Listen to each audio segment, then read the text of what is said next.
Olá, olá, bem-vindo ou bem-vinda a mais um episódio do podcast Pode Falar Português com Todos, o podcast que lhe permite ouvir e praticar o português europeu enquanto aprende mais sobre vocabulário, gramática e cultura de Portugal.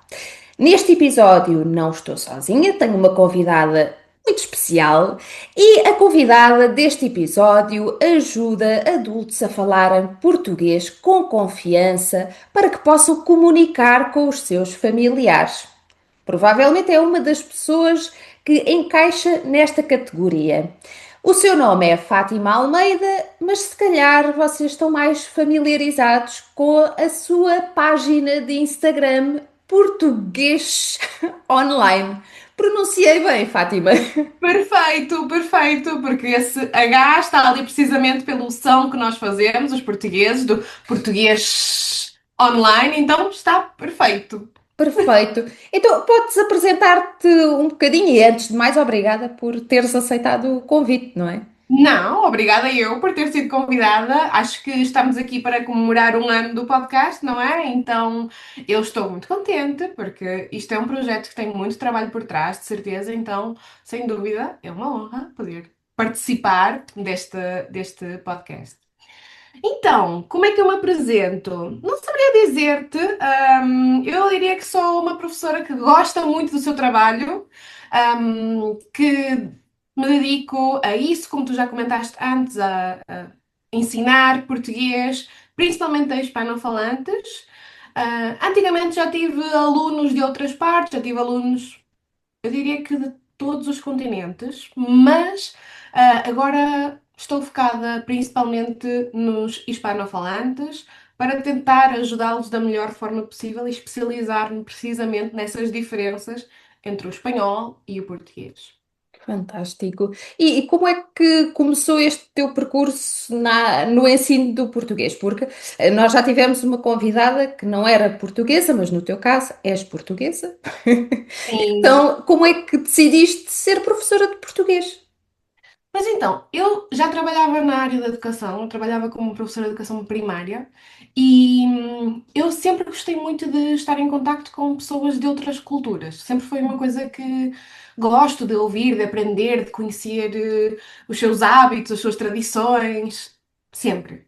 E quando comecei a dar algumas aulinhas de português, que foi na época da pandemia, eu comecei a notar que também podia ajudar muito essas pessoas, porque eu já tinha passado por isso. Eu sou portuguesa, mas eu vivo em Espanha e vim viver para cá muito novinha, vim viver para cá com 11, 12 anos. A adolescência é um momento complicado para mudar de vida, porque tens de te adaptar, tens de te integrar, os teus amigos são muito importantes para ti, queres fazer parte de algum grupo. E sem dúvida o idioma é importante para isso. Então, tendo vivido já essa experiência e tendo passado por essa sensação de não conseguir fazer parte de todo até melhorar o meu espanhol, ajuda-me ou dá-me algumas ferramentas a mais para conseguir ajudar os meus alunos a tentarem o mesmo, a praticarem português e a melhorarem o seu português para integrarem-se na vida em Portugal. Mesmo quando vão só de viagem ou quando têm algum familiar. Muitos dos meus alunos têm namorados ou namoradas portugueses e depois querem conhecer as sogras, os sogros, a família. Outros trabalham em Portugal, então querem impressionar o chefe. Então é isso que eu faço. Muito bem. No último episódio, no episódio anterior, a nossa convidada, a Digna, falava sobre a forma como começou a aprender português, que foi precisamente pelo amor. Não o amor à língua portuguesa inicialmente, mas o amor a um belo português.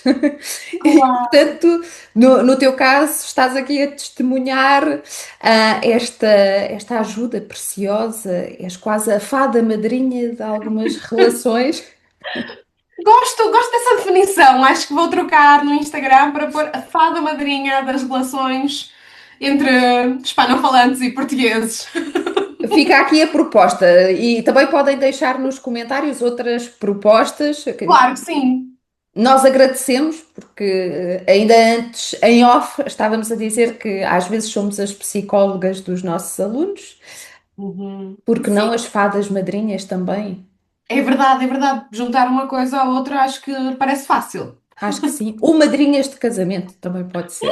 Olha, isso gosto mais. Ir a casamentos, se algum dos meus alunos for casar proximamente, eu aceito o convite. Fica aqui a dica. Sim, Convidem-nos, convidem-nos. Portanto, exato. tu começaste aqui um pouco, também por aquilo que eu entendo, pela tua experiência, pela tua própria experiência de integração noutro país, muito Uhum, novinha, não é? sim. Que é uma fase muito crítica. E tenho curiosidade também para saber, tu disseste que trabalhaste com pessoas de outras nacionalidades, deste aulas de português a pessoas de outras nacionalidades.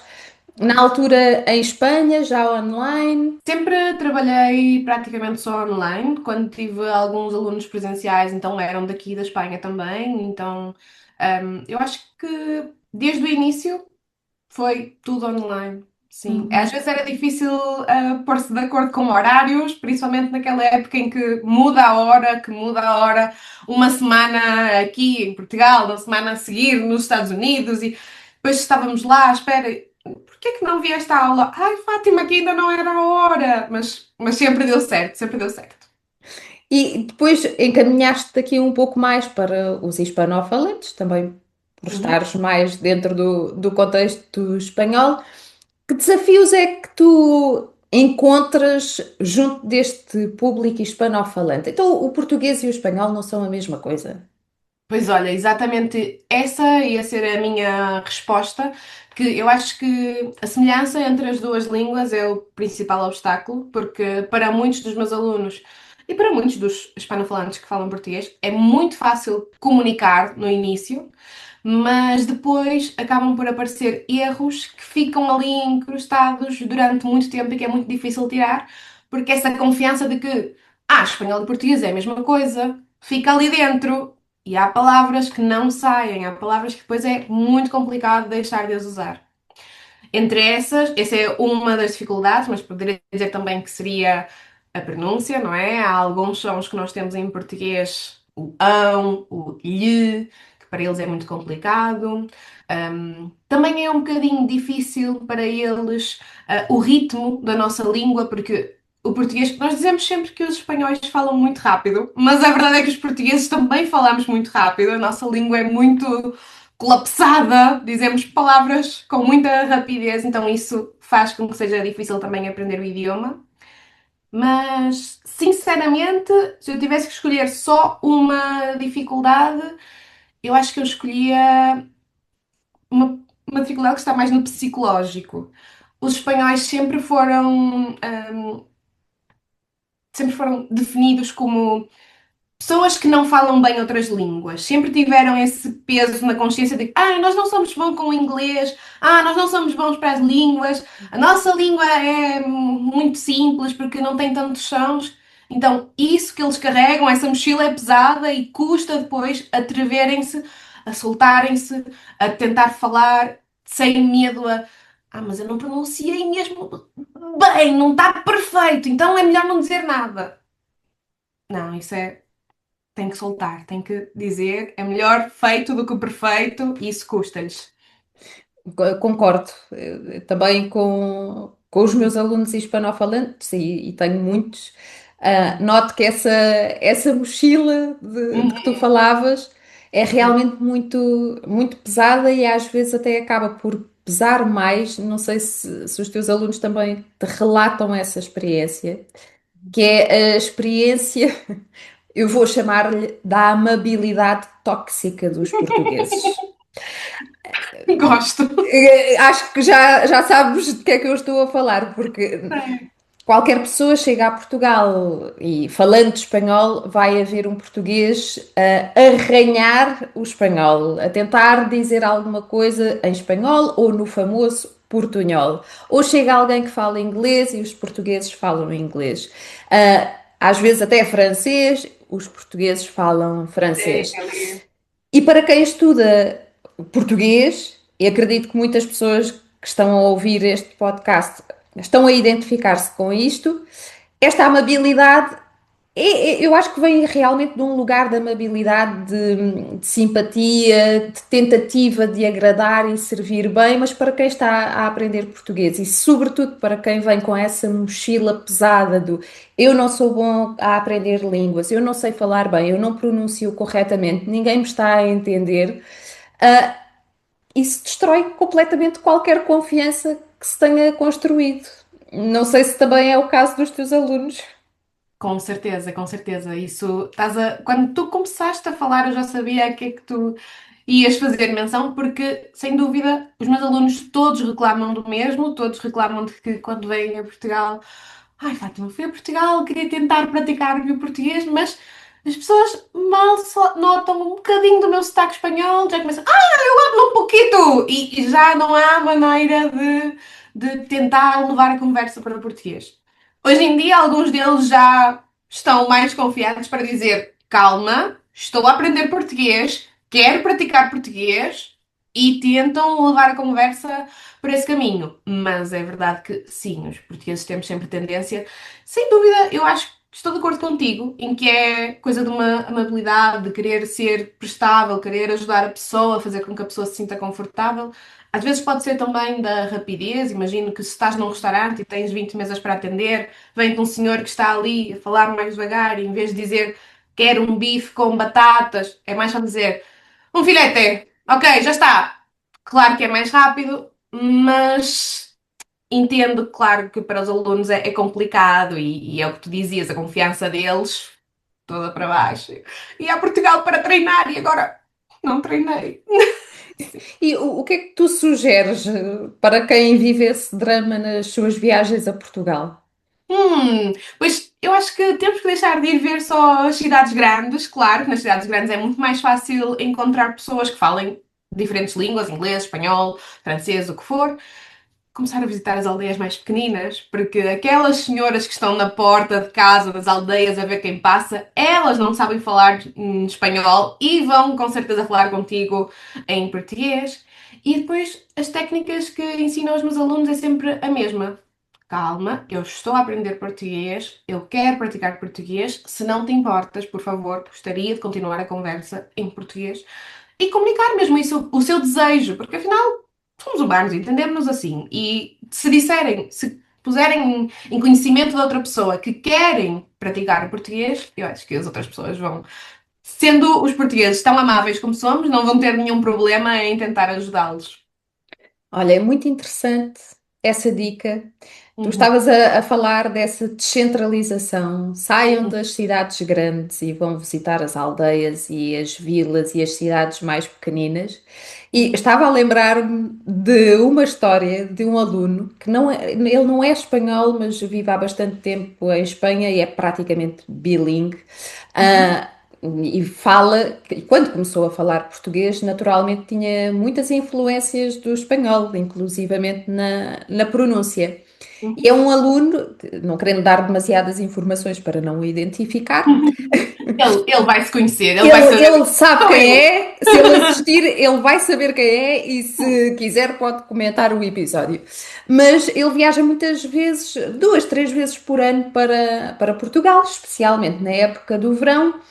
E houve um verão em que viajou para a zona de Grândola, Uhum, que quem conhece um pouco da cultura portuguesa, com certeza conhece uma canção icónica do 25 de Abril, que é o Grândola Vila Morena. Estamos a falar dessa Grândola, uhum. que fica aqui na zona sul de Portugal. E quando ele voltou às aulas, vinha muitíssimo feliz e dizia ele que tinha descoberto o único lugar de Portugal onde era possível falar português.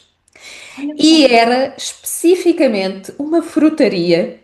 Eu agora posso cometer um erro, mas fazemos aqui uma breve publicidade ao comércio local.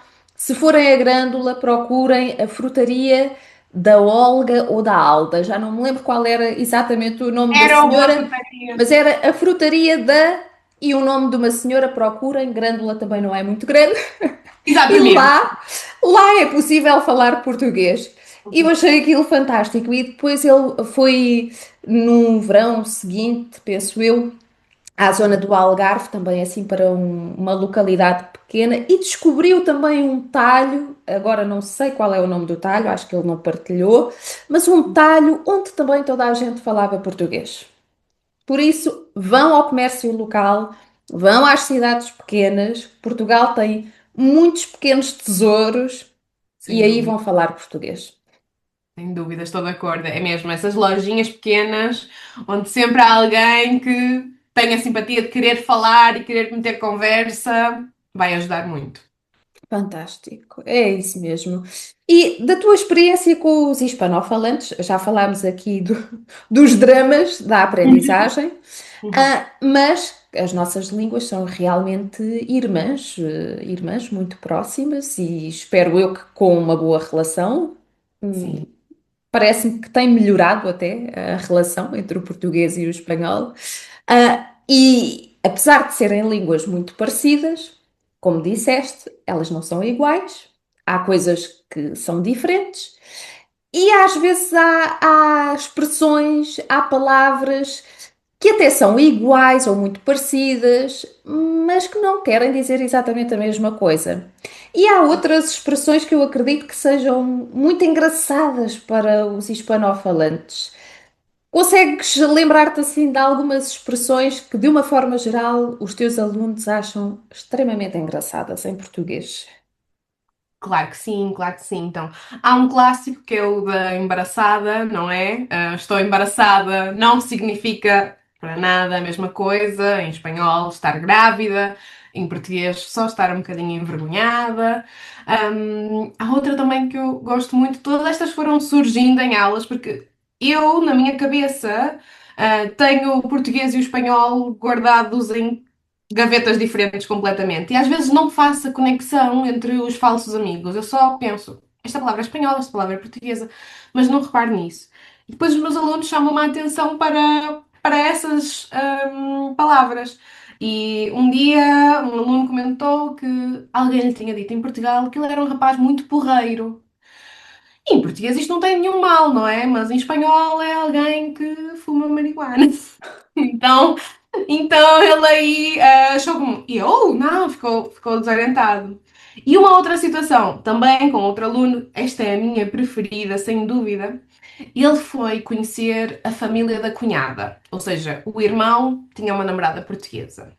E ele foi conhecer a família da namorada e estava a conhecer, então, os pais da cunhada. E os pais estavam a falar entre eles e disseram: Olha, o irmão do nosso genro é um borracho. E ele ficou branco. E ele, como assim, meu Deus? Eu nem bebi nada. Eu estou aqui só a pedir uma cerveja, mas acho que também não é para tanto. Porque ele pensava que estavam a dizer que ele era um bêbado. Mas efetivamente o que estavam a dizer é que ele era um rapaz bonito. E ele ficou muito envergonhado. Eu sempre conto esta história, é das minhas preferidas. Acho que essa é das palavras mais engraçadas. Mas há outras que os espanhóis também lhes chamam a atenção. Não sei porquê. Há muita gente que não gosta da palavra devagar. A palavra Que devagar parece que soa a verbo por terminar em ar. Então, eu devagaro, tu devagaras, não existe, mas não gostam dessa palavra. E depois há outras que sim que gostam muito, como desenrascar. Uhum. Jeito, jeito, além disso, nós partilhamos esta palavra com o galego e nos galegos, os meus alunos galegos, quando estamos em grupos e há alguns galegos e outros que não, os galegos, nós conhecemos perfeitamente essa palavra, mas os outros, o que é que significa jeito? E o que é que significa dar jeito, ter jeito, ser jeitoso, dar um jeitinho? É muito complicado esta palavra também entender todos os seus significados. Que bem. O devagar é que eu ainda não tinha reparado que era impopular. Uhum, impopular, sim. É Entre os meus impopular. alunos, pelo menos, só há verbo, não gostam. A solução pode ser o devagarinho. Que é Hum, já sou melhor, devagarinho. devagarinho, devagarinho. Sim, sim, sim. Soa melhor. Mas pronto, porreiro, porreiro. Não, não sei se o porreiro não começa a ser um bocadinho mais datado também, ou pelo menos para algo mais comum na geração dos nossos pais e se calhar menos Uhum, agora nas sim, gerações mais novas. talvez já não se use tanto, é verdade. Mas um rapaz porreiro é um rapaz simpático, Claro. Uhum. é boa gente e borracho, é bonito, é atraente Gostoso. fisicamente. Portanto, se vos disserem que são porreiros e borrachos, não se Está a fazer preocupem. coisas boas, é verdade. Não se preocupem.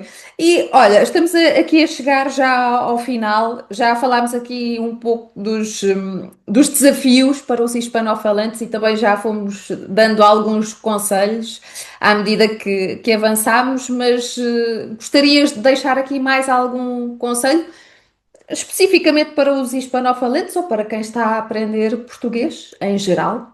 Então, eu acredito que se alguém já está a ouvir isto é porque já está a praticar português. Então, já está a fazer uma coisa boa, que é ouvir conteúdo em português.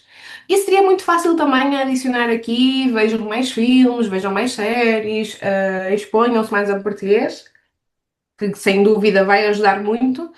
Mas o que eu acho que é muito importante é ter claro qual é o objetivo de porque é que estão a aprender português.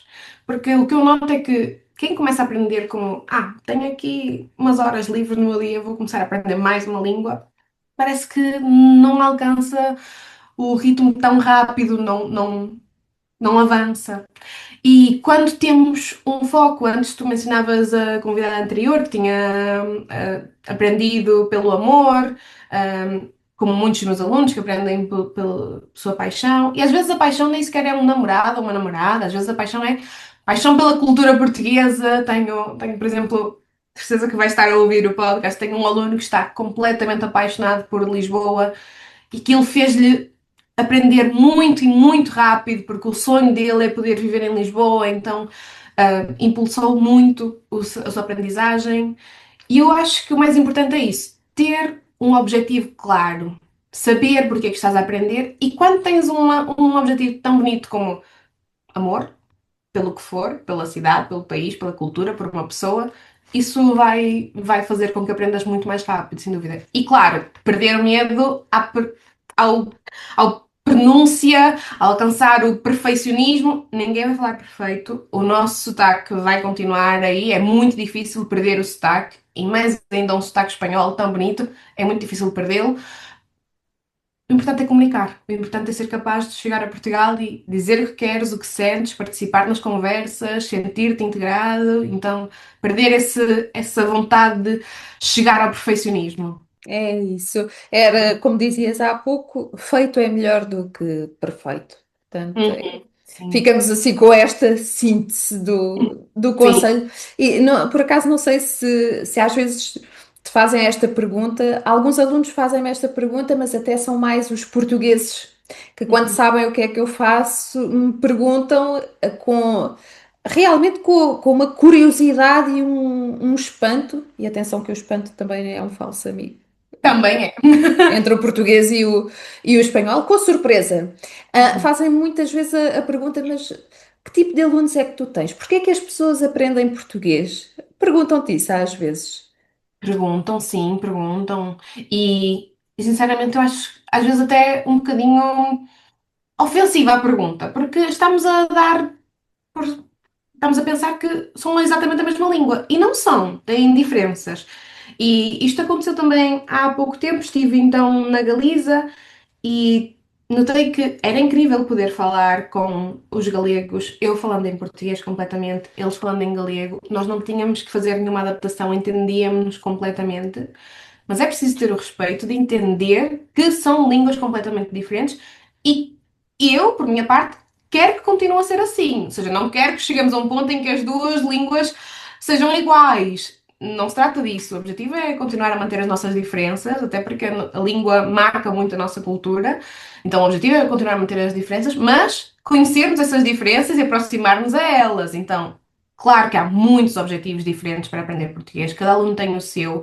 Gente que aprende por trabalho, gente que aprende porque gosta muito de línguas e quer aprender mais uma, gente que aprende porque quer viajar e quando está lá não quer precisar sempre do Google Tradutor, ou gente que aprende porque os seus pais eram portugueses e migraram para algum país onde falavam espanhol e depois eles não tiveram contacto com o português, mas querem voltar a conectar com as raízes. E olha, este é mais um exemplo que mostra que realmente a língua faz parte da nossa cultura. E às vezes queremos conectar de novo com essas raízes. Então, eu acho que é muito importante que continue a haver gente a aprender línguas, que não nos confiemos só de, tenho um telemóvel, ele vai traduzir, não vou precisar disto. Claro que faz, é muito importante e ajuda muito a nossa cabeça, muita flexibilidade mental quando falas mais do que uma língua. Com certeza, e a língua é viva, portanto, convém que continue a ser falada por pessoas, entre pessoas, e convém Uhum. também que nós não tenhamos este complexo de inferioridade, nós portugueses, de acharmos que ninguém tem interesse na nossa língua, não é? Com certeza, sim. Quando esta pergunta vem de outros portugueses, aquilo que eu sinto que fica implícito é que nós achamos que ninguém tem interesse na nossa língua e que valor é que tem a nossa língua. E há pessoas que a aprendem simplesmente por amor à língua ou por amor Hum? ao país. Isso Sim. é muito bonito.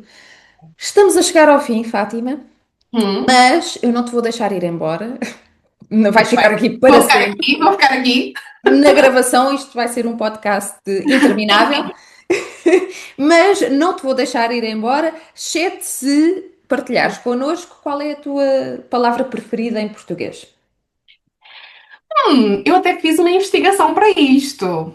E eu perguntei no Instagram também ajuda para escolher palavras preferidas, porque eu sou muito indecisa e eu não conseguia escolher só uma. Eu sabia que ia aparecer, claro, saudade como a palavra preferida, e é verdade que é muito bonita, é uma palavra muito bonita, toda a gente tem isso presente, mas depois escolhi mais algumas. Escolhi uma por como pessoa, pelo barulhinho da palavra, que é pirilampo. Adoro a palavra pirilampo, acho muito bonita.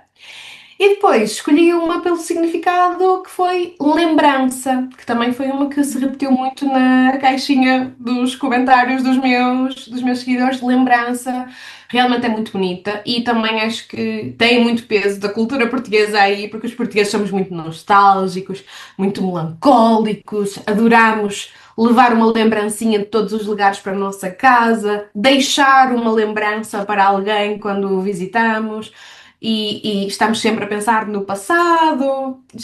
A lembrança está muito presente no nosso dia a dia, então eu escolho essa, lembrança. Muito bem. A saudade aparece sempre. Sempre, não é? Saudade, lembrança. És tão portuguesa, Fátima. Bom, não sei, às vezes tenho dúvidas, sabes? Às vezes entra-me esta dúvida de qual sou mais, porque eu já vivo em Espanha há muito tempo, já vivo em Espanha há 20 anos. Então, às Exato. vezes tenho dúvida. Passei mais tempo aqui do que em Portugal, mas é verdade que as minhas raízes têm muito peso para mim, sim. Exato. A saudade, a lembrança e depois o pirilampo para iluminar. Uhum, Pirilampo, tilintar, são palavras muito bonitas com este tudo bem. lir. Uhum, sim. Muito, muito, muito bonito.